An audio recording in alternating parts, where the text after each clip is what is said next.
को रावण अच्छा लग जा रहा है, किसी को राम बुरे लग जा रहे हैं। आजकल तो सबको रावण ही पसंद आ रहा है। हाँ, पता नहीं है ना रावण के बारे में। बस उनको ये पता है अपनी बहन के लिए लड़ने गया था तो पक्का भाई था, मर्द अच्छा, था।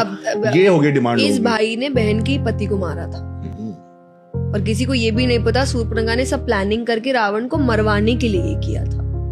जब उन्होंने पहली बार श्री राम को देखा था वन में, क्योंकि वो उनके एरिया में थे शूर्पणखा के, उसने देखा, उन्होंने शक्ति देखी, वो समझ गई यही है जो इसको खत्म कर सकता है।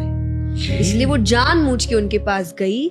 फिर वो सारे कथाएं हुई, फिर वो अपने भाई के पास आई, फिर भाई को भड़काया कि उनके साथ जो पत्नी है वो अति सुंदर है, वो तो लंका की महारानी होनी चाहिए। तो वो एक तो बहन के कोई बदले के लिए गया नहीं था, उसे था अपने लंका को और शानदार बनाना। वो शानदार सुंदर रानियों से बन सकता है, तो वो इन चीजों के लिए गया। दूसरा, ये भी अगर किसी को नहीं पता है, he was a rapist, please go and read about it. उन्होंने एक अप्सरा का बलात्कार किया था जिनसे उनको श्राप मिला था, जिससे लोग कहते हैं ना कि मुझे रावण जैसा व्यक्ति चाहिए जिसने सीता माँ को हाथ नहीं लगाया। हाँ, आजकल तो यही बोलते हैं ना, क्योंकि वो लगा नहीं सकता था। हाँ। उसको श्राप मिला था कि अगर बिना इच्छा से किसी भी स्त्री को छुआ तो उसके 100 टुकड़े हो जाएंगे। इसीलिए he tried his level best. उन्होंने राम जी का रूप भी लिया सीता माता के सामने कि वो उस बहकावे में आके अपने आप को समर्पित कर दे।